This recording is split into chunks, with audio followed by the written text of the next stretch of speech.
शुरू करें। अच्छा जी, अस्सलाम वालेकुम। कौन सा कैफ पढ़ने आए हैं? 2। अच्छा ठीक है।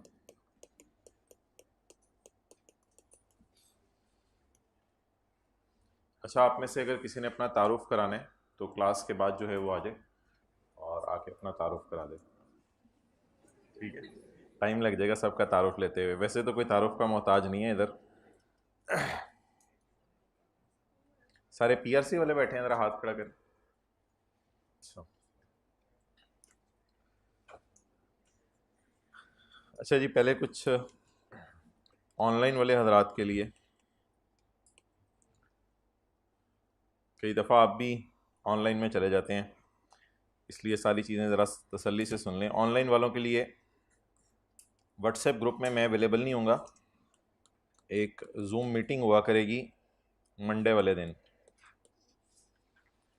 और इसका टाइम होगा असर से मगरिब के दरमियान।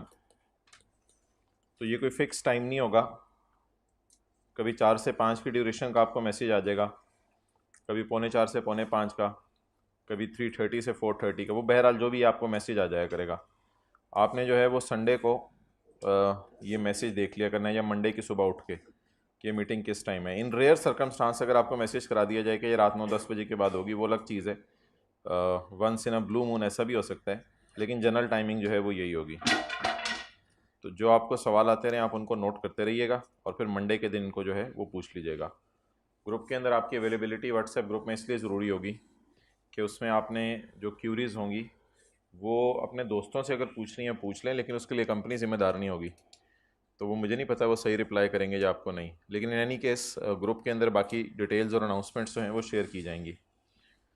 और किताब जो है वो आज क्या तारीख़ है? 26 सितंबर है।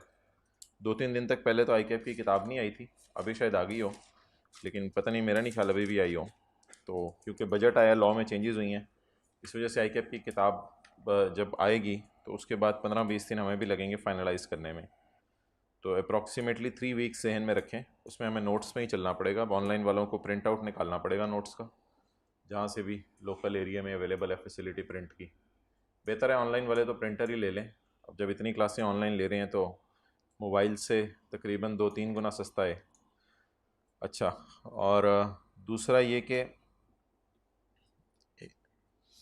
एक दो नंबर हैं, अगर आपको कोई आईटी रिलेटेड क्यूरीज हों वो मैं आपसे जो है वो शेयर कर देता हूँ।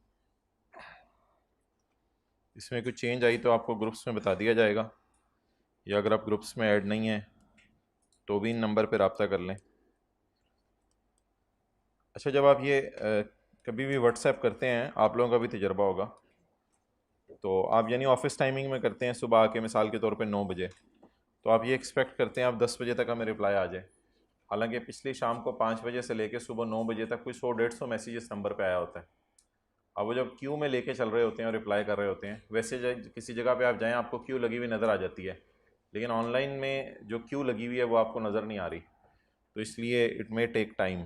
तो इसलिए अगर आप कर देंगे और आप बार बार रिमाइंडर भेजेंगे तो वो मुनासिब नहीं होगा। उनको भी मसला होगा, आपको भी मसला होगा। अच्छा जी, जो हमारा टेक्स्ट का सिलेबस है,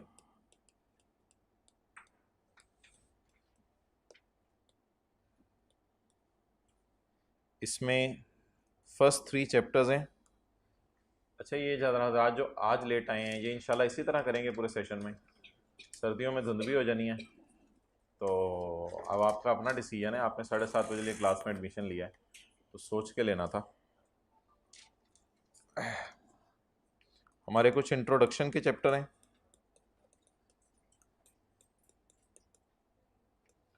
उसमें अप्रॉक्सीमेटली 10 मार्क्स का आता है। फिर हमारा इनकम टैक्स है एक, पाकिस्तान में आपने टैक्स कैसे जमा करवाना है, इसमें अप्रॉक्सीमेटली 60 मार्क्स का आता है। फिर आपका सेल्स टैक्स है, इसमें अप्रॉक्सीमेटली 30 मार्क्स का आता है। और इसमें आधी आधी थ्योरी होती है, आधा न्यूमेरिकल समझ लें। इसमें आधी थ्योरी आधा न्यूमेरिकल, लेकिन कोई फिक्स पैटर्न नहीं है, ऊपर नीचे भी हो जाता है। तो ये ओवरऑल सिलेबस की एक गाइडलाइन है। तो हम पहले 1-2 महीने तो इसी पोर्शन को टच करेंगे, इनकम टैक्स को, और आज इसका पहला चैप्टर जो है वो स्टार्ट करते हैं। पढ़ने आए हैं ना, कोई और तो नहीं सोचा हुआ था कुछ करेंगे, गपशप मारेंगे? चलें, लेट्स स्टार्ट। अच्छा, वो हजरात ज़रा हाथ खड़ा कर दें जो इस नीयत से आए हैं कि इस दफ़ा पहले दिन से पढ़ना है। ये कितने दिनों तक ये इरादा रहेगा और नीयत रहेगी?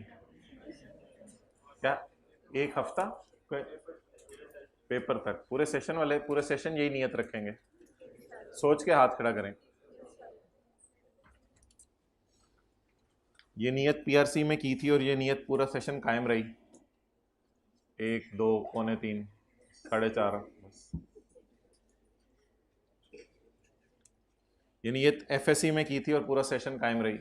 अच्छा, अब वो जज्बा मर गया, ये जिंदा है?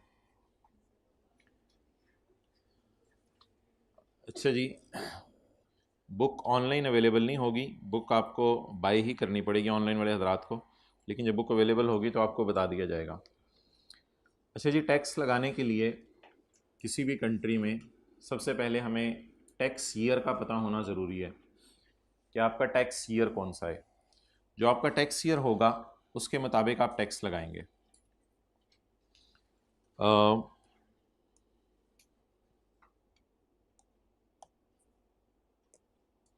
पाकिस्तान में जो टैक्स है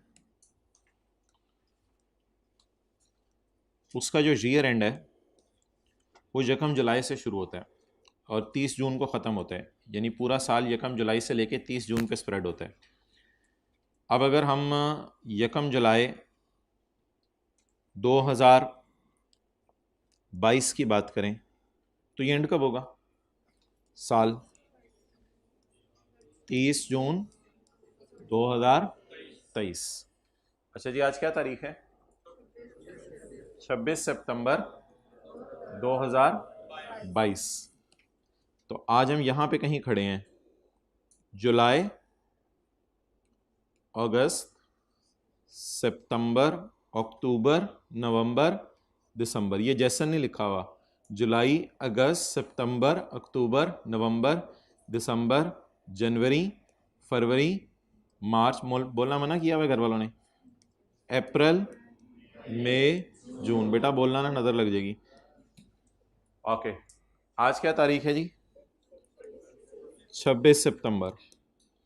तो यहाँ पे आपके साथ वाला बबलू खड़ा है आज, ये। तो अब आप मुझे बता दें, हम जिस टैक्स ईयर के अंदर फॉल कर रहे हैं वो टैक्स ईयर शुरू कब हो रहा है?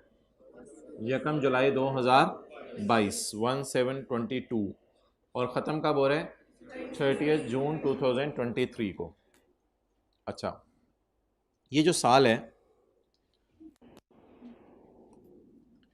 इसको कहते हैं नॉर्मल टैक्स ईयर।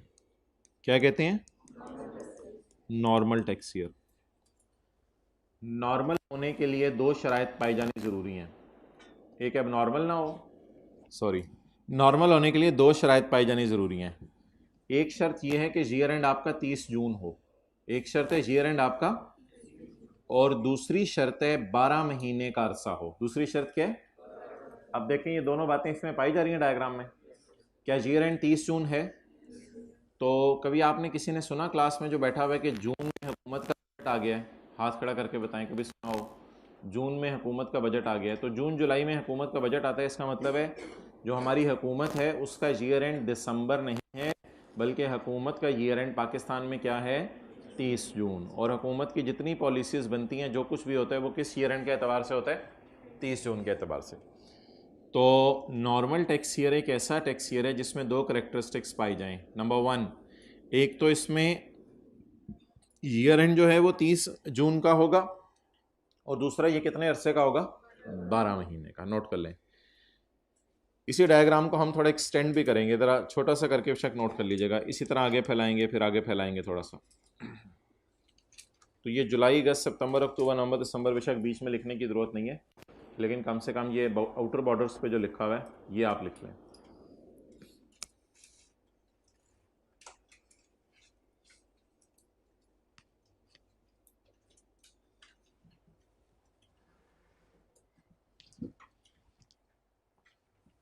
तो नॉर्मल टैक्स ईयर की डेफिनेशन पढ़ लें जो नोट्स में पहले सफ़े पे दी हुई है, और जिन्होंने लेट ऑनलाइन सेशन ज्वाइन किया तो उस वक्त तो बुक अवेलेबल होगी, तो वो चैप्टर 4 खोल के उसमें से नोट्स में से ढूंढ लें सफ़ा पहला।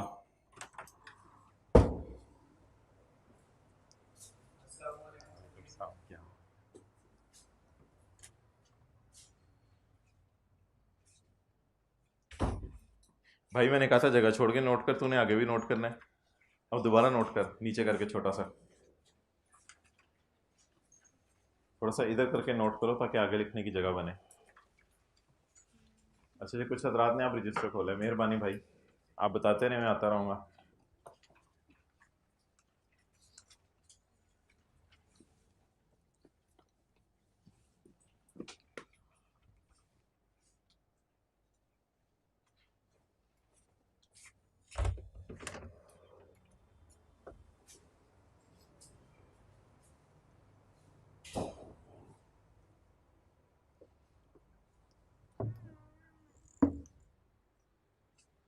नोट कर लिया? बॉल पॉइंट नहीं, माशाल्लाह मुझे आना पड़ा। चलो दे भाई इनको बॉल पॉइंट। नोट कर लिया? चलो रजिस्टर भी निकालो जो लिया नया। नया नहीं लिया, आज लेना है। आपने भी आज लेना है, आपके पास है? ये तो पुराना रजिस्टर लग रहा है कोई। इसको पेन दे दिए? दे दो यार, यार उधर से ला दो कोई नया पेन इनको।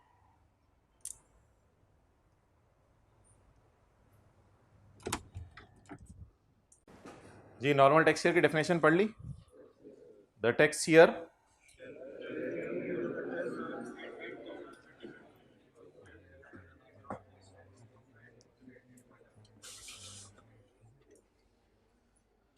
Normal tax year, the tax year shall be a period of 12 months. Tax year क्या होगा? Shall be a period of 12 months. ये 12 महीने का एक अरसा होगा। The tax year shall be a period of 12 months. ये 12 महीने का एक अरसा होगा और एंड कब हुआ होगा? 30 जून को। और कहते हैं आज के बाद refer to as normal tax year. कहते हैं आज के बाद में जब भी नॉर्मल टैक्स ईयर की बात करूं तो आपको इसके अंदर दो करेक्टरिस्टिक्स मिलेंगी। पहली करेक्टरिस्टिक्स आपको क्या मिलेगी नॉर्मल में कि ये 30 जून को एंड होगा, और दूसरी करेक्टरिस्टिक आपको क्या मिलेगी कि ये 12 महीने का होगा। तो the tax year shall be a period of 12 months ending on 30th June. आज के बाद कहते हैं मैं इसे नॉर्मल टैक्स ईयर कहूंगा। एंड शेल बी डिनोटेड, और इसका नाम क्या रखा जाएगा? And shall be denoted by the calendar year in which 30th June falls. ये अभी मैंने बात आपको समझानी है। And shall be denoted by calendar year in which 30th June false. अच्छा भाई, अब टैक्स ईयर को हम ऐसे भी लिख सकते हैं TY टैक्स ईयर। अच्छा आगे अब आप मुझे बता दें इसको डिनोट करने के या इसको नाम रखने के या इसको पुकारने के दो तरीके हो सकते हैं। एक तरीका ये हो सकता है इसके पुकारने का कि इसका नाम रखा जाए 2022-23। क्यों? यानी 2022 में शुरू हो रहा है और 2023 में ख़त्म हो रहा है। एक ये तरीका है इसको पुकारने का, लेकिन लॉ मेकर कहते हैं इस तरीके को बदल दो और आसान तरीका रखो। आसान तरीका क्या रखो? आसान तरीका ये रखो कि इसे नाम रख दो बस टैक्स ईयर 2023। Tax year 2023। तो टैक्स ईयर 2023 का मतलब होगा हमने शुरू वाली डेट उठानी पसंद की है या आखिरी वाली डेट? मुझे बताएं कि ये वाली तारीख आपको किस कैलेंडर में मिलेगी? ये वाली तारीख आपको 2023 वाले कैलेंडर में मिलेगी या 2022 वाले कैलेंडर में मिलेगी? कैलेंडर तो आपको पता है दिसंबर तक होता है, तो अगर आपके घर कोई कैलेंडर लगा हो तो किस साल वाला कैलेंडर में आपको ये तारीख अगर आप ढूंढना चाहें तो मिलेगी? तो बता दें आखिरी तारीख किस कैलेंडर में गिर रही है? 2023। इसलिए इसको डिनोट भी किससे किया जाएगा? 2023 से। अब पढ़ लें and shall be denoted by the calendar year, और इसको कैलेंडर ईयर से डिनोट किया जाएगा जिसमें आखिरी तारीख गिरे। कैलेंडर ईयर तो 31 दिसंबर होता है, ये तो मैंने वैसे ही आपके समझने के लिए लिखा है। ये जो बॉक्स में बात है ये याद करने के लिए नहीं है, ये सिर्फ आपके समझने के लिए है। इसको काटना है काट दो, no problem. And shall be denoted by the calendar year, और इसको कैलेंडर ईयर से डिनोट किया जाएगा जिसमें 30 जून फॉल करे। अब मुझे बता दें 30 जून किस कैलेंडर में फॉल कर रही है, 22 के कैलेंडर में फॉल कर रही है या 23 के कैलेंडर में फॉल कर रही है? 30 जून तो 23 के कैलेंडर में फॉल कर रही है। तो याद कर लें ये डेफिनेशन, ये आपको याद करनी पड़ेंगी सारी चीज़ें, और आज ही साथ साथ याद करेंगे तो याद होगा। एक बार याद रखिएगा, जिस दिन भी आपने सुस्ती की उस दिन मसला हो जाएगा अगले दिन। The tax year shall be a period of 12 months ending on 30th June and shall be denoted by the calendar year in which the आखिरी तारीख फॉल, जिसमें उसकी आखिरी तारीख फॉल करें। ओके अच्छा, अगला साल कब खत्म होगा?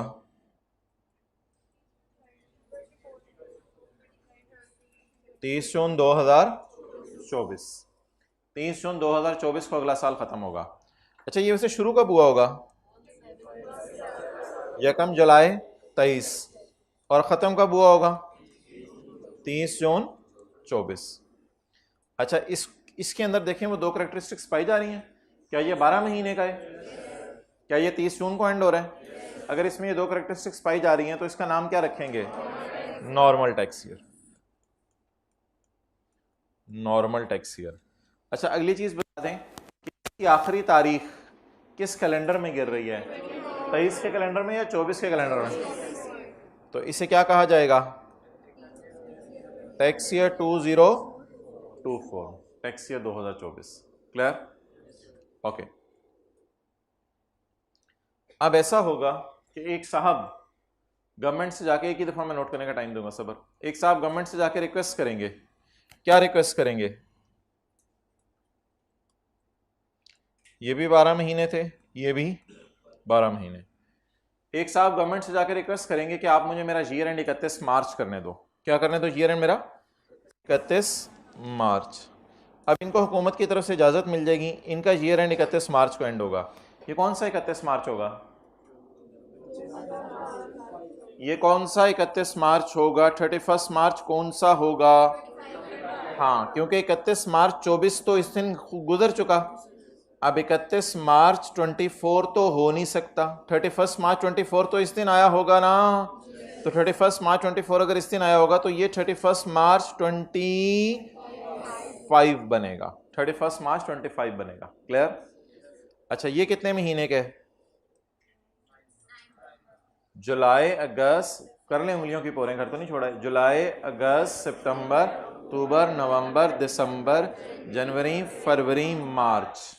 तो कितने महीने बने? 9 months। तो इस टैक्स ईयर को क्या कहा जाएगा? 2025। क्या कहा जाएगा? 2025। अच्छा, क्योंकि इसकी आखिरी तारीख 2025 बन रही है, 2025 में। अच्छा, अब इसके बाद इसका साल कब खत्म होगा?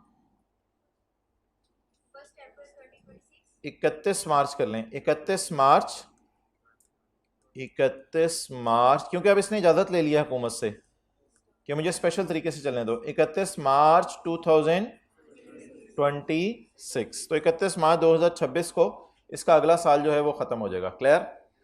अच्छा, ये कितने अरसे का होगा? हाँ, ये 12 मंथ का है। ये क्या है? 12 मंथ का। अच्छा, और ये क्या होगा? Tax year 20। एक दफ़ा पूरी डायग्राम बना लेने दें, सबर करें, कोई विषय तो नहीं पड़ा हुआ देखें। अच्छा, इसके बाद अगला साल कब खत्म होगा इसका? 31 मार्च 2027। 31 मार्च 2027 को इसका अगला साल खत्म होगा।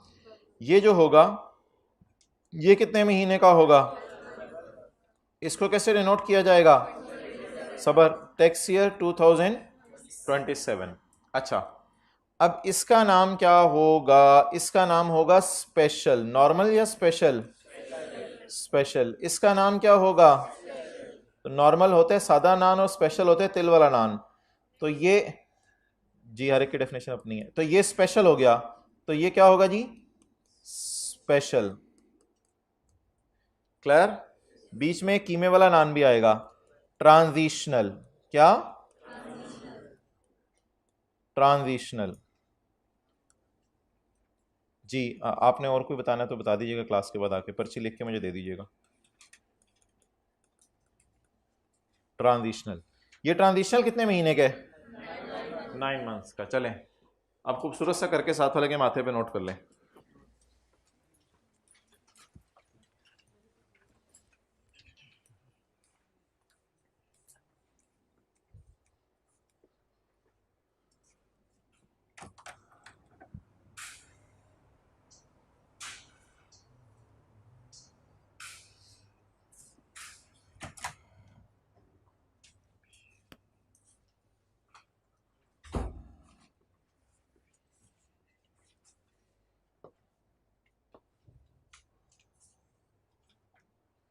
आप कब नोट करोगे? सुबह आए हो? तो फिर नोट करना माने सुबह आने वालों को? हाँ ठीक है, तो फिर नोट करना क्यों मना है अगर सुबह आए हो? सफ़ा पलटो, बिस्मिल्लाह पढ़ो, नोट करो, गुड हो गया ना? हाँ ज़बरदस्त, थैंक यू। देखो कितना अच्छा मशवरा दिया आपको, सफ़ा पलटो और लिखो। रजिस्टर से एक सफ़ा फाड़ के दे दें इनको, फ्रेश ताज़ा आवाज़ आए तरह। ये आज के लिए हो गया, वो कल के लिए दे रहा है, कल तक हो जाएगा नया रजिस्टर। खस्ता, चलो जल्दी नोट करो।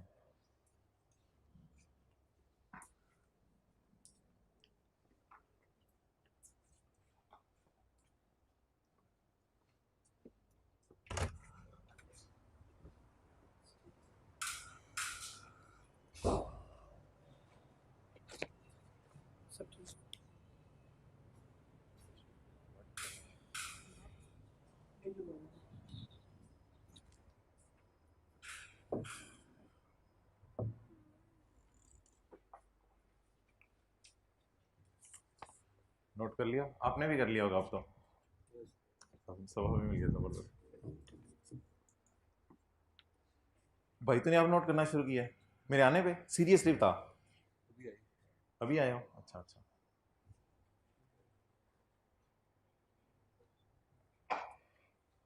आपने भी अभी नोट करना शुरू किया, आप भी अभी आए हो?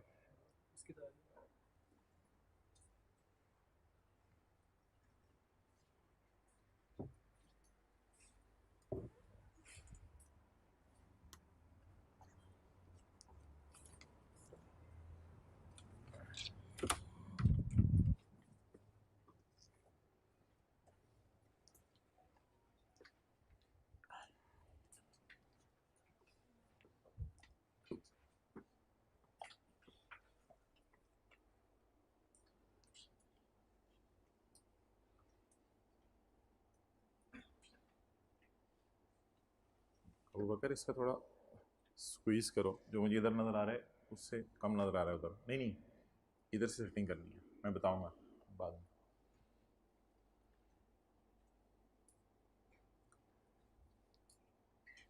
अच्छा जी इधर देखें ज़रा, ये कब एंड हो रहा है? 30 जून को। जो रात लेट आए हैं कोई मसला नहीं, ऐसी परेशानी वाली बात नहीं, देखते रहे।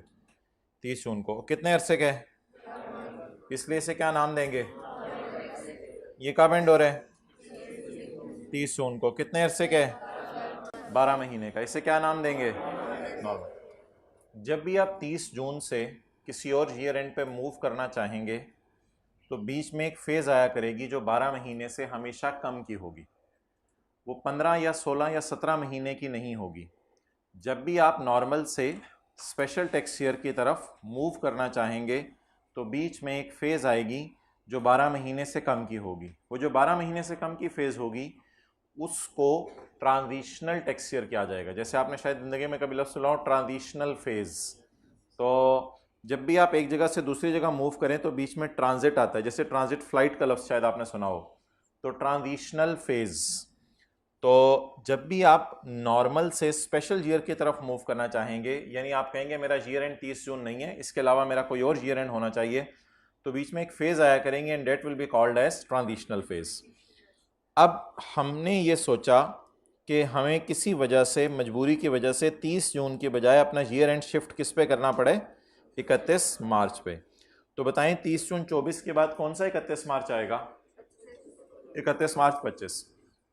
अब अगर मैं गिनना शुरू करूं तो जून का महीना तो नहीं गिनूंगा क्योंकि जून तो यहाँ खत्म हो गया था। जुलाई, अगस्त, सितंबर, अक्टूबर, नवंबर, दिसंबर, जनवरी, फरवरी, मार्च, ये 9 मंथ्स बने। इसके अंदर मुझे बताएं क्या वो दोनों खासियत पाई जा रही हैं? क्या ये 30 जून को एंड हो रहा है? नो। क्या ये 12 महीने का है? नो। तो ना ये 30 जून को एंड हो रहा है ना ये 12 महीने का है। तो जो साल भी 12 महीने से कम का होगा that will be called as transitional tax year. And in the last, क्या ये 30 जून को एंड हो रहा है? नो। क्या ये 12 महीने का है? यस। क्या ये 30 जून को एंड हो रहा है? नो। क्या ये 12 महीने का है? यस। तो जो साल 12 महीने का हुआ करेगा उसको अगर 30 जून को एंड हो तो नॉर्मल है, और वो 12 महीने वाला जो 30 जून को एंड ना हो, तो वो कौन सा है? स्पेशल। तो येलो में आपको कौन सा साल नजर आ रहा है? नॉर्मल। उसमें दो खासियतें हैं, 30 जून को एंड हो रहा है और है भी 12 महीने का। जब भी आप 12 महीने के अरसे से यानी 30 जून से किसी और ईयर एंड पे स्विच करना चाहेंगे तो बीच में एक फेज आया करेगी, that will be called as transitional phase. ये फेज हमेशा 12 महीने से कम की होगी, ये फेज हमेशा 12 महीने से कम की होगी। तो इस फेज को आप क्या नाम दिया करेंगे?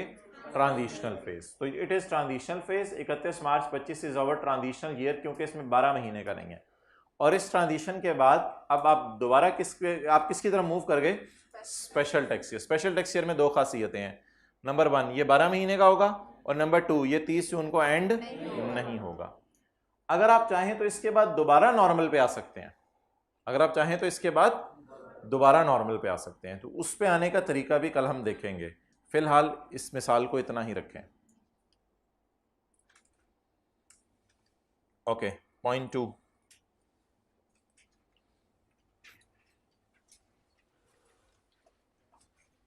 ये जो नॉर्मल से स्पेशल पे आना है इसके लिए आपको इजाज़त लेनी पड़ेगी, इसके लिए आपको इजाज़त लेनी पड़ेगी। उसके लिए आपको टैक्स अथॉरिटीज़ का पता होना ज़रूरी है जो पाकिस्तान में हैं। एफबीआर का क्या मतलब है? Federal board of revenue. कभी चक्कर लगा होगा आपके बड़ों का इधर? अच्छा जी, फेडरल बोर्ड ऑफ रेवेन्यू। और इसके बाद एक अथॉरिटी है चीफ कमिश्नर। Chief commissioner. अच्छा, हाइब्रिड क्लास में ना ये बातें नहीं करनी, अगर बातें करें तो माजरत, आपको खड़े करें तो मुनासिब नहीं है, इतने बड़े अब आप हो गए हैं तो क्लास से भी निकालना अच्छा नहीं लगेगा। आपका एक पुरवकार शख्सियत हैं आप। इसके बाद कमिश्नर एंड सो ऑन, कुछ आगे नीचे भी अथॉरिटीज़ हैं। तो जहाँ तक नोट कर लें साथ साथ, क्या देख रहे हैं आप? मैं तो इधर ही हूँ, आप ये नोट करें। Federal board of revenue is the highest authority, ये सबसे बड़ी अथॉरिटी है। इसके बाद आता है चीफ कमिश्नर और इसके बाद आता है कमिश्नर।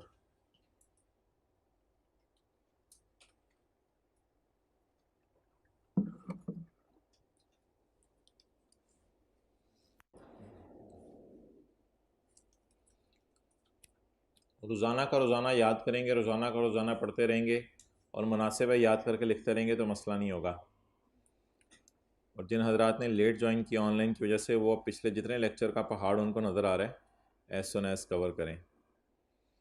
अच्छा जी, फेडरल बोर्ड ऑफ रेवेन्यू तो एक इदारे का नाम है। चीफ कमिश्नर इदारा नहीं होगा, एक पर्सन होगा। ये कमिश्नर का भी बाप होगा, चीफ कमिश्नर है ना। और कमिश्नर जो है वो इसका बेटा है, मुंह बोला बेटा या सगा बेटा नहीं, हम वैसे कह रहे हैं। तो एक फेडरल बोर्ड ऑफ रेवेन्यू होगा, उससे नीचे चीफ कमिश्नर और उसके नीचे कमिश्नर। बहरहाल चीफ कमिश्नर को ज़्यादा हमने लिफ्ट नहीं करानी, उसके बारे में पूरी किताब में एक दो जगह पढ़ेंगे। तो पूरी किताब में आपको ये लफ्ज़ ज़्यादा नज़र आएगा और ये लफ्ज़ ज़्यादा नज़र आएगा।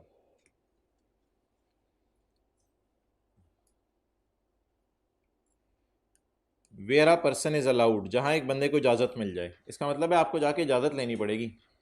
अभी मैं डिस्कस करूँगा इन तीनों में से आपको जाके किससे इजाज़त लेनी है। जहाँ आपको इजाज़त मिल जाए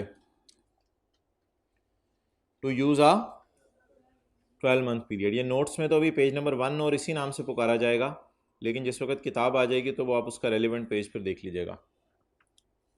where a person is allowed to use a 12 month period, जहाँ एक बंदे को 12 महीने यूज़ करने की इजाज़त है, different from normal tax year, जो कि उसके नॉर्मल टैक्स ईयर से हट के हों।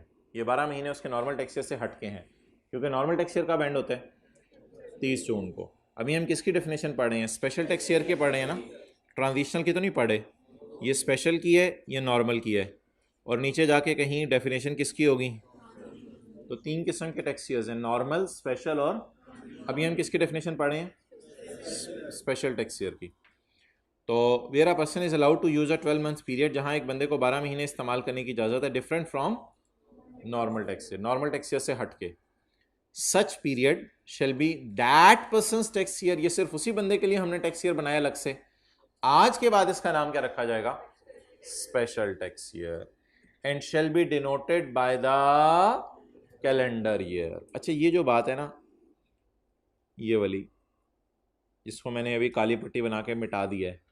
इस बात को हम देखेंगे शायद कल पढ़ें, लेकिन फ़िलहाल हल्का सा आप यहाँ पे ज़रा क्लोज़ कर दें, यहाँ पे ऐसे हल्का सा इस तरह बेशक हल्का सा लाइन लगा के आगे ना फ़िलहाल पढ़िएगा, टाइम बचा तो एंड पे देख लेंगे। तो इतना सा दोबारा ज़रा पढ़ लें। Where a person is allowed to use a 12 month period different from, तो such period shall be that person's tax year, ये उस बंदे का टैक्स ईयर होगा, and shall be noted by the calendar year, उसको कैलेंडर ईयर से denote किया जाएगा।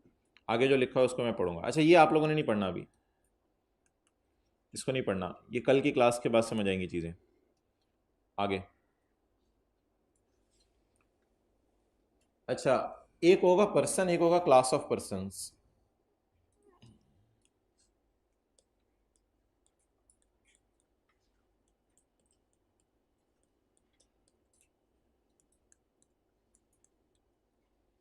क्या फर्क है इन दोनों में, पर्सन और क्लास ऑफ पर्सन्स? अच्छा जी, हम कहते हैं जी क्रिसेंट कॉलेज, ये तो पर्सन है, और class of persons all CA colleges. Clear हो गया? तो एक होता है पर्सन और एक होता है क्लास ऑफ पर्सन्स। ठीक है, एक हो गया बाटा, देखें साथ वाले के जूते जरा, एक हो गया बाटा, एक हो गया all shoe making company, shoe making, shoe marring, shoe making companies. तो ये हो गया क्लास ऑफ पर्सन्स। तो ग्रुप ऑफ पर्सन्स को क्या कहा जाता है? मैं बता देता हूं, क्लास ऑफ पर्सन, बोला ना करें। अच्छा, ग्रुप ऑफ पर्सन को क्या कहा जाता है? Class of person. और एक पर्सन को क्या कहा जाता है? पर्सन। तो कॉलेज एक पर्सन है, लेकिन सारे सीए के college is a class of person. Bata एक पर्सन है, लेकिन सारे जूते बनाने वाली कंपनीज। अच्छा, अब अगर क्लास ऑफ पर्सन्स ने अपना ईयर चेंज करवाना है ना, क्लास ऑफ पर्सन्स ने, इसमें एक मिसाल भी दिखना काफी है। अगर क्लास ऑफ पर्सन्स ने अपना ईयर चेंज करवाना है तो ये जाएंगे फेडरल बोर्ड के पास। किसके पास जाएंगे? लेकिन अगर पर्सन ने अपना ईयर चेंज करवाना है, एक अकेले ने, बाटा ने या क्रिश्चियन कॉलेज ने अपना ईयर एंड चेंज करवाना है, तो ये किसके पास जाएंगे? कमिश्नर के पास जाएंगे, ये कमिश्नर के पास जाएंगे। हो सकता है सारे सीए के colleges federal board of revenue के पास जाएं और उसको जाके कहें कि हमारा ईयर एंड जून को हम एक्सेप्ट नहीं कर सकते, क्योंकि जून में तो हमारा सेशन चल रहा होता है। वो जून, जुलाई, अगस्त, सितंबर में जाके सेशन एंड होता है। तो सारे सीए के कॉलेजेस रिक्वेस्ट करें कि हमारा ईयर एंड 30 सितंबर कर दो, तो इट इज़ पॉसिबल। तो क्लास ऑफ पर्सन्स ने अगर अपना ईयर चेंज करवाने तो किसके पास जाएंगे? फेडरल बोर्ड ऑफ रेवेन्यू के पास। और आ पर्सन, अकेले बंदे ने अपना ईयर एंड चेंज करवाना है, कमिश्नर के पास जाए।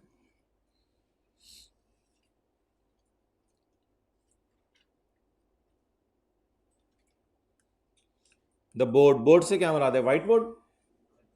The federal board of revenue, board का आगे मतलब लिख लें federal board of revenue.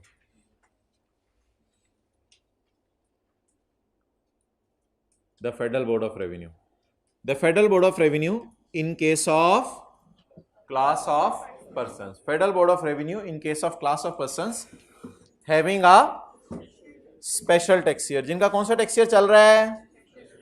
May permit to use a normal tax year. इनको कौन सा ईयर यूज करने देंगे? नॉर्मल। यानी स्पेशल से किस पे वापस आ जाएंगे? ये नॉर्मल पे। तिल वाला नान खा खा के थक गए हैं, अब सादा नान खाएंगे ये।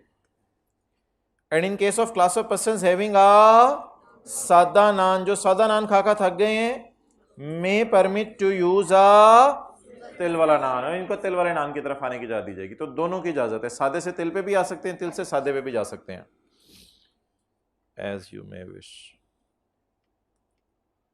Through official gazette. Official gazette लिख लें, एक गवर्नमेंट का डॉक्यूमेंट होता है जो गवर्नमेंट हर साल पब्लिश करती है न्यूज़पेपर में। गवर्नमेंट एक डॉक्यूमेंट पब्लिश करती है हर साल,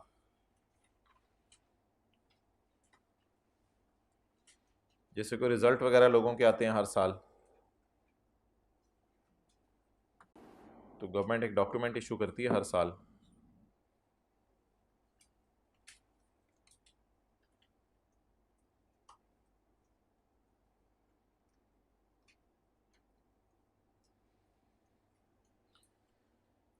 इस डॉक्यूमेंट में ना लिखा होता है किस किस को हमने ईयर एंड चेंज करने की इजाज़त दे दी है, उसमें इदारों के नाम फिर आ रहे होते हैं कि कौन कौन से ग्रुप ऑफ पर्सनस हमारे पास आए थे जिनको हमने ईयर एंड चेंज करने की इजाज़त दी है। जैसे नीचे देखें, जो कंपनीज हैं शुगर बनाती हैं, उनका ईयर एंड इस वक्त चल रहा है 1 अक्टूबर से 30 सितंबर, तो उनका ईयर एंड 30 से उनको नहीं है, उन्होंने हुकूमत से इजाज़त ले ली हुई है।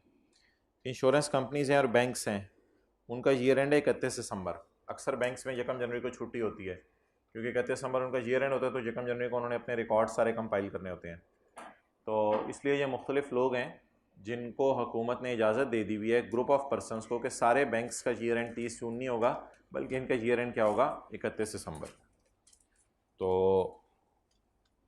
ऑफिशियल गज़ट कोई इतनी ऐसी इंपॉर्टेंट लफ्ज़ नहीं है, बस ये एक सफ़ा है जो हुकूमत इशू करती है जिसमें बताती है हुकूमत कि किस किस को हमने जो है वो साल में इजाज़त दे दी है कि आप नॉर्मल की बजाय कौन सा टैक्स ईयर यूज़ करें, स्पेशल। ओके ये किसकी बात होगी भाई? क्लास ऑफ पर्संस ने किसके पास जाने? एफबीआर के पास। तो क्लास ऑफ पर्संस ने एफबीआर के पास जाना है, तो board in case of class of person जो कौन सा टैक्स ईयर यूज करें, स्पेशल, उनको कौन सा ईयर यूज करने दे, नॉर्मल, और जो नॉर्मल यूज कर रहे हैं उनको कौन सा यूज करने दे, special. Okay next, a person, कौन? आ पर्सन, एक अकेला बंदा, क्लास ऑफ पर्सन नहीं, आ पर्सन। अब इसकी बात हो जाए, अगर कोई एक अकेला बंदा जाके अपना टैक्स ईयर चेंज कराना चाहता है, कॉलेज वाले, बाटा वाले अपना टैक्स ईयर चेंज कराना चाहते हैं, तो क्या करें? A person may apply in writing to the commissioner. आप कमिश्नर को जाके एप्लीकेशन दें, कमिश्नर को या बोर्ड को? किसको अभी तक हमने लिफ्ट नहीं कराई? चीफ कमिश्नर को। पहले हम फेडरल बोर्ड के पास गए हैं इन case of class of persons, और आ पर्सन के केस में हम किसके पास गए हैं? कमिश्नर के पास गए हैं।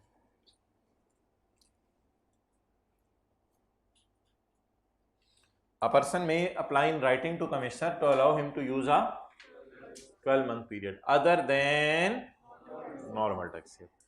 आप कमिश्नर को जाके अप्लाई करें कि मुझे इजाजत दे दो टू यूज अ 12-month पीरियड अदर देन नॉर्मल, जो नॉर्मल से हटके हो, as a special tax year, special tax year के तौर पे, and the commissioner may allow him, और फिर कमिश्नर क्या करेगा, उसको इजाजत दे देगा। द ऑर्डर, ऑर्डर कौन पास करेगा? कमिश्नर। और एप्लीकेशन कौन देगा? पर्सन, जिसे आप टैक्स पेयर भी कह सकते हैं, टैक्स पे करने वाला। तो एप्लीकेशन देगा टैक्स पेयर, और ऑर्डर कौन पास करेगा? The order will be passed by commissioner if the condition mentioned below is, क्या मतलब है इस बात का उर्दू में? कमिश्नर आपको इजाजत तब देगा जब नीचे 0.5 में लिखी हुई शर्त पूरी हो जाए, और अगर 0.5 में लिखी हुई शर्त पूरी नहीं होगी तो कमिश्नर आपको इजाजत नहीं देगा। अब ये फिक्रा याद कर लें 0.3 वाला। A person may apply in writing to commissioner, commissioner को आप राइटिंग में अप्लाई कर दें तो allow him to use a 12-month पीरियड other than as a, and commissioner may allow him.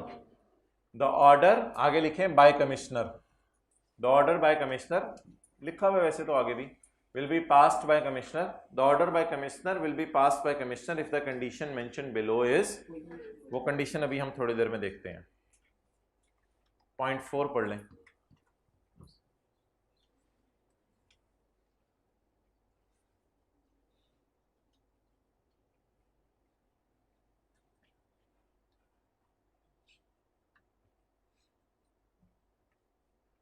Ji English सारी 0.3 वाली है, क्या फर्क है?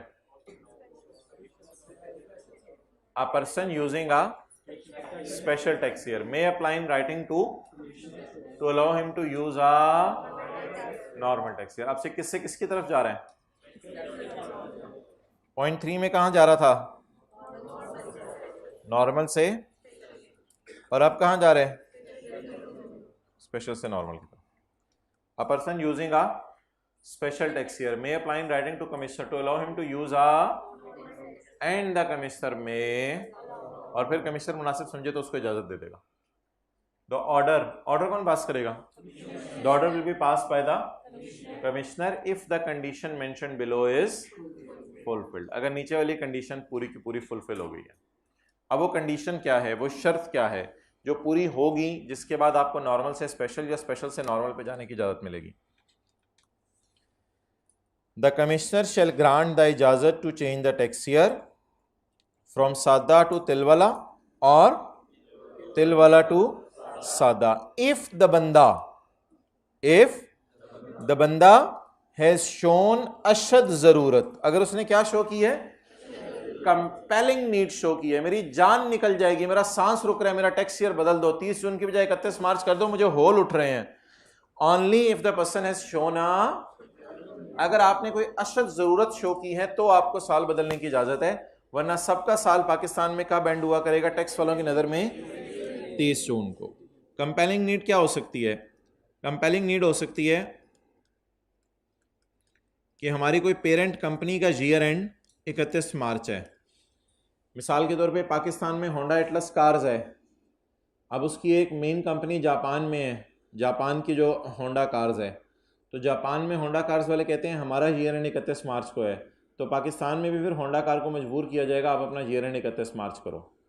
कोका कोला कहते हैं हम एक इंटरनेशनल ब्रांड है, तो हमारा ईयर एंड बाहर के मुल्कों में 31 दिसंबर है, तो पाकिस्तान वालों तुम हमें भी अपना ईयर एंड क्या रखने दो, 31 दिसंबर रखने दो। तो इट डिपेंड्स करता है कि आपकी पेरेंट कंपनी होती है जो बाप होते हैं आपका, यानी आप इधर पाकिस्तान में है, उसकी कोई मेन हेड ऑफिस बाहर के मुल्क के अंदर है, तो अगर आपकी कोई पेरेंट कंपनी बाहर के मुल्क में है जिसका ईयर एंड आपके ईयर एंड से डिफरेंट है, तो ये एक कंपेलिंग नीड है, एक अशद ज़रूरत है, वो आप शो करें। और जैसे कॉलेज की मिसाल में मैंने आपको मिसाल दी थी कि कॉलेज के केस के अंदर जो है वो अगर कॉलेजेस वाले जाके कहते हैं कि जून में तो हमारा सेशन चल रहा होता है बल्कि जुलाई अगस्त में जाके क्लासें ख़त्म होती हैं, तो ICAP वालों या FBR वालों हमें ईयर एंड अपना 30 सितंबर करने दो, तो एक कंपेलिंग नीड है, अशद ज़रूरत है। तो अशद ज़रूरत के केस में आपको इजाज़त होगी नॉर्मल से स्पेशल या स्पेशल से नॉर्मल में जाने की। आम हालात में आपको नॉर्मल से स्पेशल या स्पेशल से नॉर्मल पे जाने की इजाज़त नहीं होगी। Okay, the commissioner shall grant the permission to change the tax year from normal to special और special to normal only if the बंदा है, द बंदा से हमारा tax payer the person, if the person has shown अगर आपने compelling need show की है तब आपको जाने की इजाजत है। The commissioner may impose conditions while giving the permission, इसका क्या मतलब है,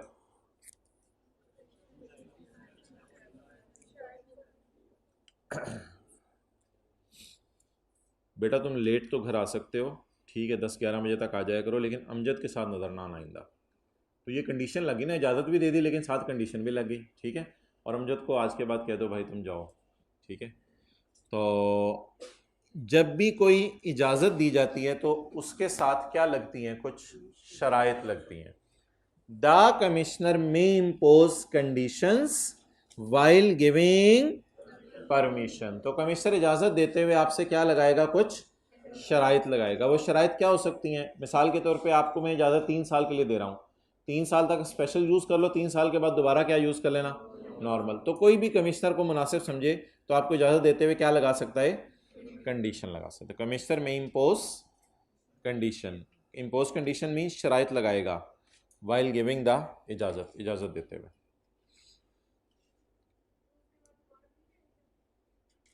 फिर उसके बाद दोबारा चेंज करना पड़ेगा उसे जब वो अर्सा ख़त्म हो जाएगा।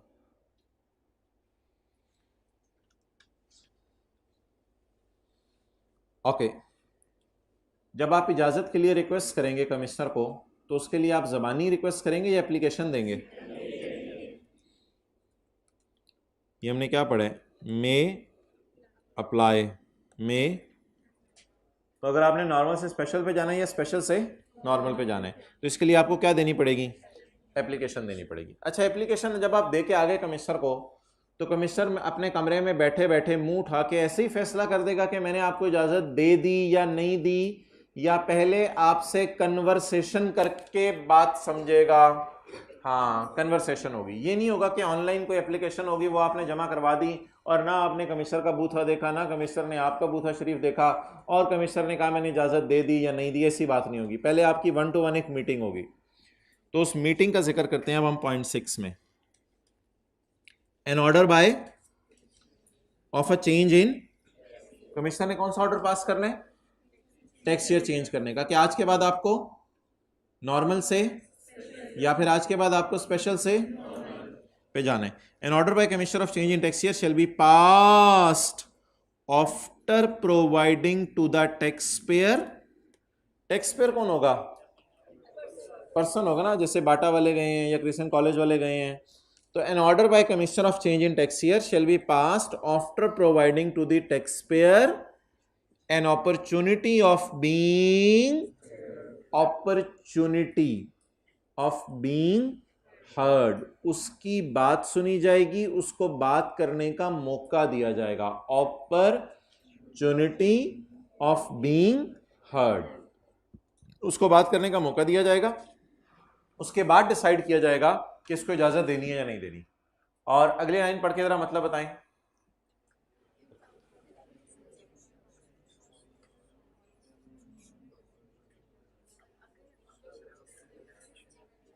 And if the application is rejected, और अगर किसी वजह से एप्लीकेशन क्या हो जाए?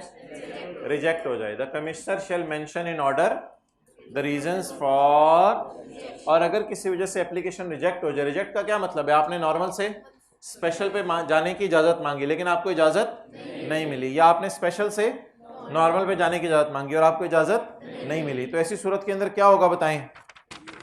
इफ द एप्लीकेशन इज, अगर कमिश्नर आपकी एप्लीकेशन क्या कर दे? रिजेक्ट कर दे, तो ऐसी सूरत में क्या होगा? हाँ, कमिश्नर रिजेक्शन की रीजंस बताएगा कि मैंने किस वजह से रिजेक्ट किया है। अच्छा जी, अब पूरा पॉइंट पढ़ लें एक दफा। पॉइंट नंबर 6 है,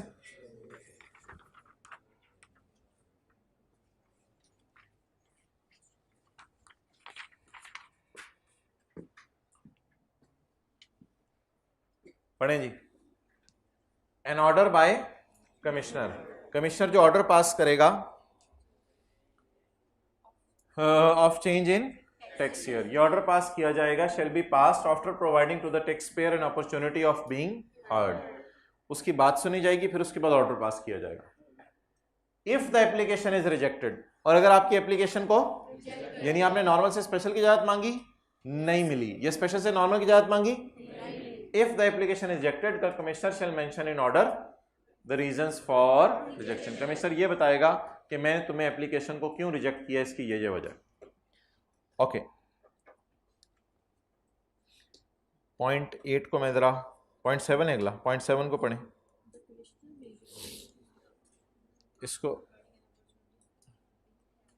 इसको इग्नोर करके पढ़ें।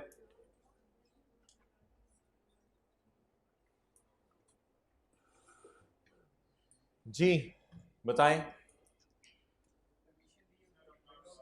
बेटा तुम्हें मैंने इजाज़त दे तो दी थी रात 10-11 बजे तक आ जाओ, लेकिन 4-5 दिन से तुम्हारी हरकतें देखने के बाद मैं वो इजाज़त अब वापस लेता हूँ।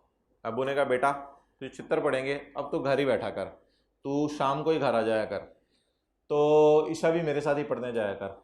The commissioner may by order, commissioner may by order withdraw the इजाज़त ग्रांटेड रिगार्डिंग चेंज इन, तो कमिश्नर इजाज़त दे भी सकते हैं, और इजाजत अगर एक दफा दे दी है तो बाद में विड्रॉ भी कर सकता है। अच्छा, ये जो इजाजत विड्रॉ होगी, इससे पहले आप अब्बू को कहेंगे अब अब्बू जरा मेरी बात सुन लें, अब्बू मुझे मौका, नहीं, बस कह दिया उन्होंने, खत्म बात, ज्यादा आर्गुमेंट से बहस तो नहीं करेंगे। लेकिन कमिश्नर के साथ आपने बहस करनी है। After providing N opportunity of being, commissioner अगर आपकी दी गई इजाजत वापस लेना चाह रहा होगा तो कमिश्नर आपको पहले फोन करके बुलाएगा, भाई जरा तशरीफ ले मेरे दफ्तर में।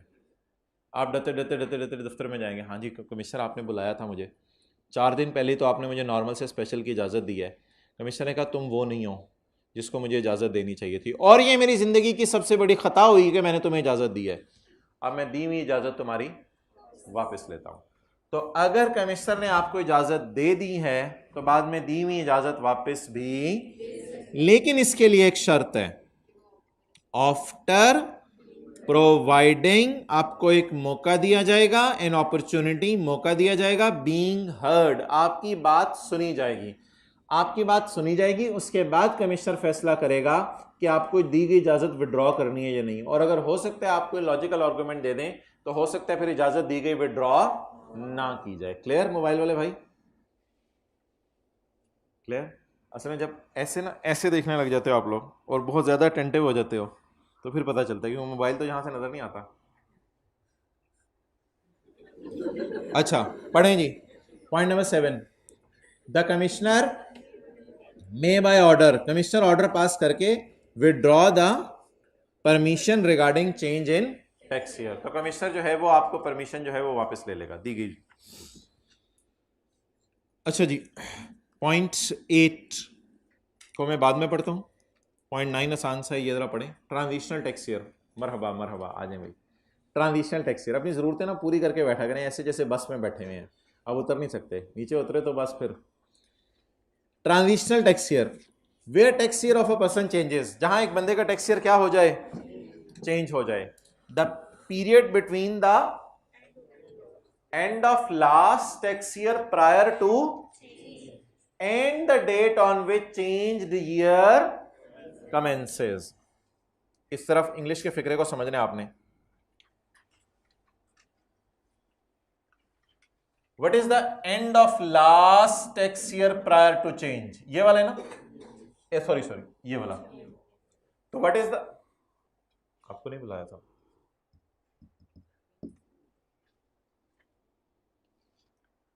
What is the end of last tax year prior to change? वो ये तारीख बन रही है। असल में वो कहना ये चाह रहे हैं, इस डेट का एक नाम रखना चाह रहे हैं, बूथे ऊपर रखें, चेहरे शरीफ कहना चाहिए, लेकिन अब जो अटेंटिव नहीं है तो उसके तो बूथा ही कहा जाएगा ना उसको। चेहरे शरीफ ऊपर रखें, इस तारीख और इस तारीख के दरमियान के अरसे का नाम क्या है? उर्दू में आप इसे क्या कहेंगे? चेंज से पहले वाले साल का एंड है ये, अभी तो चेंज नहीं हुआ हुआ, चेंज से पहले वाले साल का। और चेंज्ड तो मैंने स्पेशल की रिक्वेस्ट की थी, तो चेंज्ड का पहला दिन, तो चेंज होने से पुराने साल का एंड और चेंज की इजाजत मिलने के बाद स्पेशल का पहला दिन, इन दोनों के दरमियान जो अरसा है, इस अरसे को बोलें क्या कहा जाएगा? Transitional tax year. अब ये जो पहला वाला डॉट है और दूसरा वाला डॉट है, इसका जरा मुश्किल सा नाम बता दें, उसने क्या लिखा हुआ है? पहले वाले डॉट का क्या नाम है? End of last tax year prior to change. क्या मैं कह सकता हूं ये वाला साल is prior to change, change से पहले वाला? तो बोले अब ये याद करें, end of last tax year prior to change. भाई वो स्टिक मंगवा दो। End of last tax year, end of last tax year prior to change. अच्छा, इस पॉइंट ऑफ टाइम का नाम बताएं एग्जैक्ट इसका।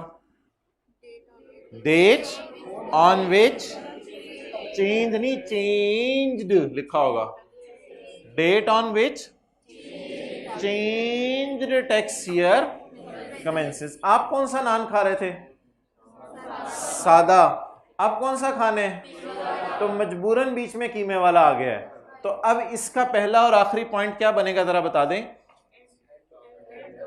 And of last tax year, last tax year, change से पहले वाला, जो चेंज से पहले वाला साल है उसका आखिरी तारीख पकड़नी है, और दूसरा सिरा आपने क्या पकड़ना है? The date on which the changed tax year commences. What is the date on which changed year commence?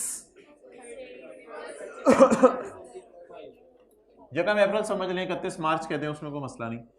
तो इन दोनों के अरसे के दरमियान का नाम क्या होगा? Transitional tax. दोबारा जरा इसको याद करें, इसके लिए क्या लफ्ज़ यूज किए? End of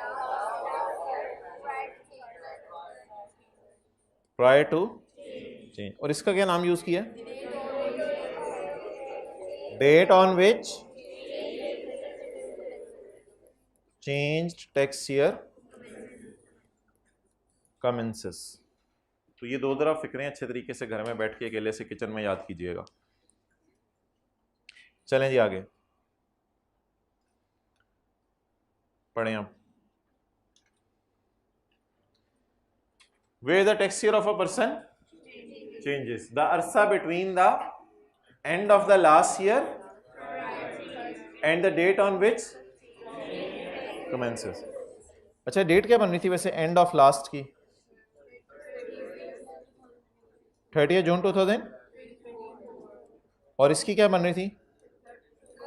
1 April 25। ये लिख लिया देखें साथ वाले ने।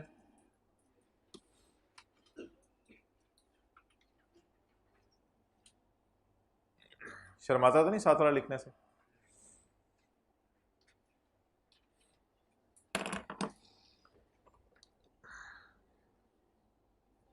जी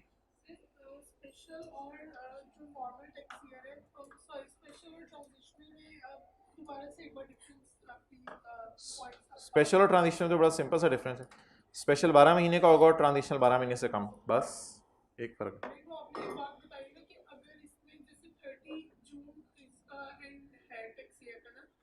स्पेशल और ट्रांजिशनल दोनों की खासियत यह है कि इनका 30 जून नहीं होगा कभी भी।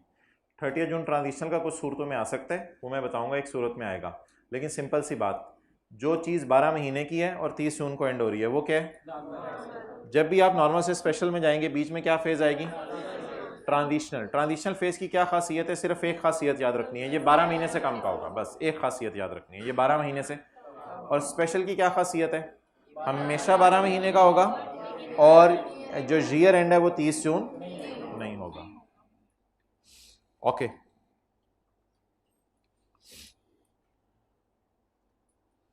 अ person dissatisfied, a person dissatisfied, एक रोता हुआ बंदा। कौन? A person dissatisfied with any order of commie, commie नहीं commissioner, with any order of commissioner. एक बंदा जो कमिश्नर के ऑर्डर से क्या है? कमिश्नर के कौन कौन से ऑर्डर से डिससेटिस्फाइड है? जरा देखें, 3 वाला, 4 वाला, ये कौन सा है? 3 वाला कौन से, 4 वाला कौन सा और 7 वाला कौन सा? ये जरा बताएं। 3 वाला कौन सा था जिसमें इसने नॉर्मल से स्पेशल पे जाने की इजाजत मांगी थी? और 4 वाला कौन सा था? हो सकता है ये नॉर्मल से स्पेशल पे मांगने की इसने इजाजत मांगी और कमिश्नर ने कहा मैं तो इजाजत नहीं मिली, तो बंदा क्या हो गया होगा? डिससेटिस्फाइड या डिससेटिस्फाइड? सुने कभी डिस खिल गई? डिससेटिस्फाइड। और अगर कोई बंदा स्पेशल जूस कर रहा था काफी अरसे से और कहता है अब मेरा तिलों में दिल नहीं लगता, तो मैं तिलों के बगैर वाली जिंदगी गुजारना चाहता हूं, कमिश्नर ने कहा हाँ तेरी किस्मत में तिल नहीं है। अब आप मुझे बताएं फिर ऐसी सूरत में ये कहां से कहां जाना चाह रहा है? स्पेशल से, और कमिश्नर ने इजाजत, तो बंदा सेटिस्फाइड होगा डिससेटिस्फाइड। तो वॉल्यूम लो रखना है आप लोगों ने। और 7 में क्या हुआ था?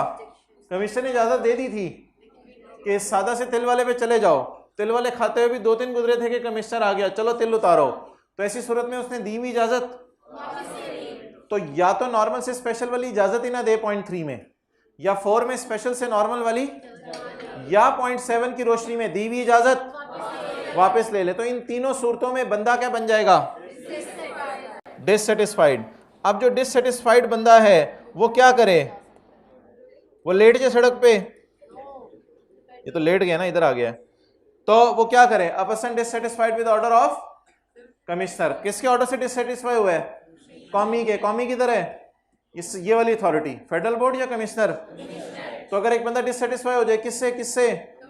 कमिश्नर से नहीं, कमिश्नर के ऑर्डर से। कमिश्नर से डिससेटिस्फाइड होना, उसने बंदा मारा हमारा। A person dissatisfied with any order of may file a review application, एक रिक्वेस्ट कर दे किसको? टू द बोर्ड, बोर्ड को एप्लीकेशन दे दे। A person dissatisfied with order of commissioner अब्बू may file a review application to the दादा and the decision by दादा शैल बी। अब दादी के पास नहीं जाना, दादी के पास नहीं जाना, तो decision of federal board of revenue shall be. तो a person dissatisfied with order of commissioner may file a review application to Federal Board of Revenue and the decision of Federal Board of Revenue shall be final. Federal Board of Revenue का फैसला final होगा। अब आपने ये नहीं कहना कि मैं सदर करा रहा हूं, मैं वजीर आजम करा रहा हूं, तू जब भाग इधर से, ऐसी बात क्या? चीफ कमिश्नर क्या करेगा ये आने वाले दिनों में हम देखेंगे क्या करेगा, सबके दिन आएंगे इंशाल्लाह। ओके अब ये पॉइंट 8 रह गया, साथ वाले की शक्ल देखें और आप पॉइंट 8 पे आ जाएं। जरा सलाम दो लें, उसका नाम पूछें, आज इस तरह दोस्ती बनती है। इलाका शलाका पूछें, पूछो जरा अस्सलाम वालेकुम, मैं इसके साथ अस्सलाम वालेकुम पूछ ना, जब भी डाल यार, इसी तरह दोस्ती बनती है। इस्लाम लो, नाम पूछो, इलाका पूछो, कितनी देर लगती है वहाँ जाने में ये पूछो, इन्फॉर्मेशन लो। क्या हाल है, खैरियत से? क्या नाम है आपका? अच्छा, किस इलाके से? ये जो साथ शर्मिला बैठा हुआ है, आप इससे खुद जरा सलाम ले लें। वो नहीं ले रहा, सलाम लो इससे, सलाम लो, सलाम लो भाई से, जपी शपी डालो इसे। नहीं, सलाम, नाम नाम पूछ लो।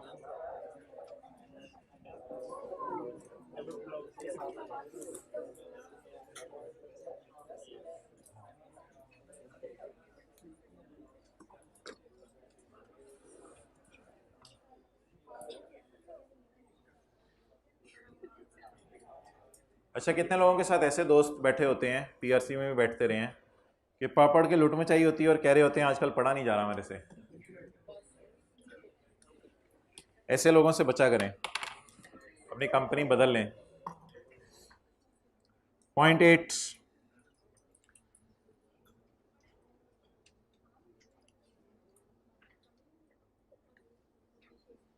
अच्छा जी, पॉइंट 8 से पहले, ठीक है बातें होगी, अब मैं पढ़ा लूँ। पॉइंट 8 से पहले इस डायग्राम की तरफ जरा आए वापस। इस डायग्राम के अंदर आपने इजाजत किसकी मांगी थी? नॉर्मल से ट्रांजिशनल की या नॉर्मल से स्पेशल की? आज वाला लेक्चर यूट्यूब पे अपलोड मैं करवा दूंगा, अबू बकर याद से बता देना उमैर भाई को।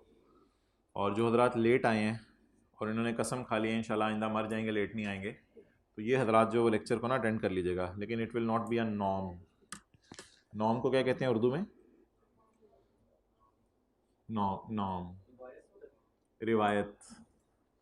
अच्छा, तो अच्छा भाई, इसने किस इजाज़त क्या मांगी है? नॉर्मल से ट्रांजिशनल की इजाज़त मांगी है या नॉर्मल से स्पेशल की? वो भाई बूथे ऊपर रखा करें, वो बूथे ऊपर रखा करें। इसने इजाज़त क्या मांगी है, नॉर्मल से ट्रांजिशनल की या नॉर्मल से स्पेशल की? नॉर्मल से स्पेशल की। तो एक सवाल होगा कि what is effective date of order?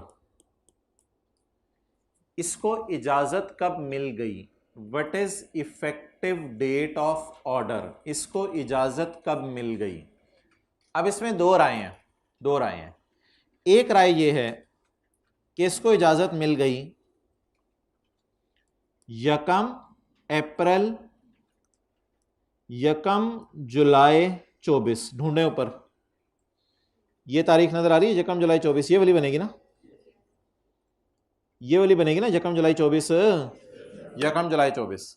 एक ये राय है कि इसने नॉर्मल से स्पेशल पे जाने की इजाजत मांगी है, तो इसको इफेक्टिव डेट ऑफ ऑर्डर क्या हो गई?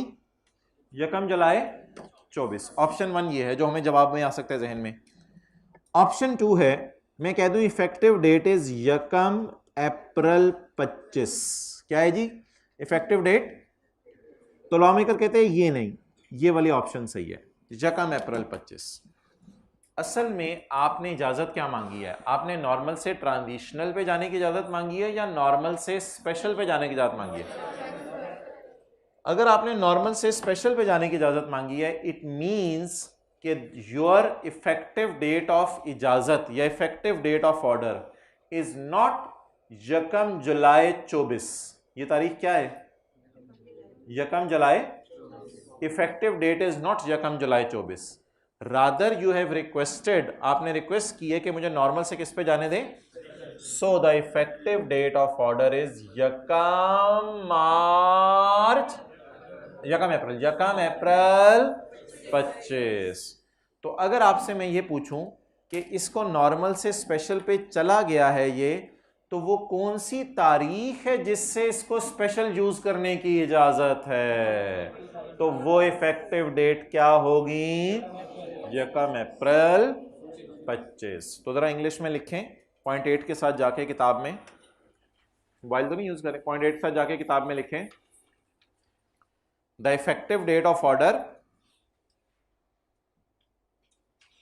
चलो जी, अच्छा हुआ नोट्स निकाल लिए जो बैग में रख लिए हुए थे। The effective date of order is 1 April 25। Is 1 April 25। अब मेरा सवाल आपसे ये है कि अगर आप नॉर्मल से स्पेशल की तरफ जाते हैं तो ट्रांजिशनल का पहले दिन को इफेक्टिव डेट ऑफ ऑर्डर कहा जाए या स्पेशल के पहले दिन को इफेक्टिव डेट ऑफ ऑर्डर? बस ये सादा सी बात है, स्पेशल के पहले दिन को इफेक्टिव डेट ऑफ ऑर्डर कहा जाए। Point number 8, an order of change in tax year. 3 और 4 में कौन सा ऑर्डर था? 3 में कौन सा था और 4 में स्पेशल से an order of change in tax year shall take effect. ये ऑर्डर असरअंदाज होगा। टेक इफेक्ट का क्या मतलब? असरअंदाज, effective. An order of change in tax year shall take effect from the first day of special tax year. ये तब होगा जब आप नॉर्मल से स्पेशल पे जा रहे होंगे। लेकिन अगर आप स्पेशल से नॉर्मल पे जा रहे हैं, जिसकी मिसाल आज हमने नहीं की, लेकिन अगर आप स्पेशल से नॉर्मल पे जा रहे हैं तो फिर क्या होगा? First day of. लेकिन फिलहाल इसको मैं छोड़ के पढ़ूंगा क्योंकि हमने जो मिसाल की उसमें हम किसकी तरफ गए हैं? सिर्फ नॉर्मल से। An order of change in tax year shall take effect from the first day of special tax year. ये स्पेशल टैक्स ईयर की पहली तारीख होगी या ट्रांजिशनल की? ना ना ना ना, ट्रांजिशनल का लफ्ज़ नहीं लिखा। तो ऑर्डर कब से इफेक्टिव होगा बोले? स्पेशल टैक्स ईयर की पहली तारीख से। क्लियर? ठीक है। अब पॉइंट 1 में हमने किसकी डेफिनेशन पढ़ी थी? अगर आपके जहनों में कोई सवाल है, ऑनलाइन वालों के भी, तो वेट करें, कल इंशाल्लाह जब इसकी रिवीजन होगी तो चीज़ें क्लियर हो जाएंगी। और दूसरे में हमने क्या पढ़ा था? स्पेशल टैक्स ईयर में हमने यहाँ से लेके यहाँ तक नहीं पढ़ा, यहाँ से लेके यहाँ तक नहीं पढ़ा, अभी कल पढ़ेंगे। ये वाली मिसालें भी अभी नहीं करनी। अगर आपके क्लास ऑफ पर्सन है तो किससे ईयर चेंज करवाएंगे? बोर्ड से। अगर एक अकेला बंदा है तो किससे कराएगा? कमिश्नर से। कमिश्नर अगर आप कुछ 0.5 वाली शराइत पूरी करेंगे तो इजाज़त देगा। 0.5 में क्या शर्त लिखी हुई है कि आपने कंपेलिंग नीड शो करनी है। और 0.6 में क्या लिखा हुआ है? कमिश्नर जब आपको इजाज़त देगा नॉर्मल से स्पेशल या स्पेशल से नॉर्मल की, तो इजाज़त देने से पहले आपकी बात सुनेगा और अगर एप्लीकेशन रिजेक्ट करेगा तो रीजंस लिख के बताएगा क्यों एप्लीकेशन रिजेक्ट की है। 0.7 में ये लिखा हुआ था कमिश्नर दी हुई इजाज़त क्या कर सकता है? अच्छा, 0.6 में ये है कि आपको सिरे से इजाज़त देना दे। नहीं, सीरियसली यही है। 0.6 में ये है कि आपको सिरे से, और 7 में क्या है? दी गई इजाज़त वापस ले ले। और 0.8 में तो इफेक्टिव डेट थी। 9 ट्रांजिशनल की डेफिनेशन है। 11 में क्या है? अगर आपको कमिश्नर के किसी फैसले से डिसएग्रीमेंट है तो आप किसके पास चले जाएं? FBR के पास चले जाएं जी। अच्छा, दूसरा ये कि जो हजरात ऑनलाइन वाले हैं या इधर उधर वाले, वो हजरात बार बार कुछ पूछ रहे हैं कि टैक्स का सिलेबस चेंज हुआ है। जी बिल्कुल, 5-10% हर एक साल बाद चेंज होता है और चेंज हुआ भी है। और किताब भी नहीं आएगी, पुरानी किताब जो है वो यूज़ नहीं हो सकेगी, आपको नई किताब लेनी पड़ेगी। सिर्फ टैक्स रेट्स ही चेंज नहीं हुए, और भी चीज़ें लॉ में चेंज होती हैं। इसलिए बेहतर यह है कि नए लेक्चर्स ले लिए जाएँ, फिर ये साल तक चलता है काम। तो अब पिछले सेशन में जिन्होंने पढ़ा था, इस सेशन में चेंजेस हुई हैं लॉ में, और वो चेंजेस भी हम साथ साथ पढ़ते रहेंगे। ठीक है, ओवर करो। अस्सलाम वालेकुम।